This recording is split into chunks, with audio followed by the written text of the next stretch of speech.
বাবুরা আজকে আর্জেন্টিনা ম্যাচটা হারার পর ট্রোল আর ট্রোল। আমরা 2-1 ম্যাচ পড়ে যে মানে হেতারা যেন আমরে পড়ে গেছে। এমন কোন জায়গায় লেখা আছে যে আর্জেন্টিনা ম্যাচ হারতে পারবো না? এমন কোন জায়গায় লেখা আছে যে টানা ম্যাচ জিততে থাকবো, হারার কোনো নাম নেই? যদি এরকম হতো তাহলে পরীক্ষার ফলে খেতে যেতে রুল নাম্বার 1 খেতে সবসময় একে থাকতো, এতে একের থেকে কেউ নড়াতে পারতাম। হার জিত খেলার মধ্যে আছে, সব জায়গায় হার জিত আছে।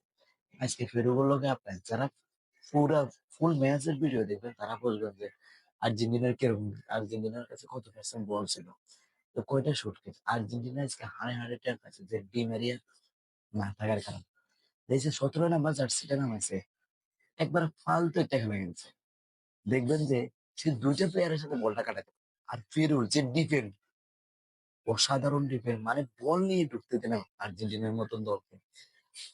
যারা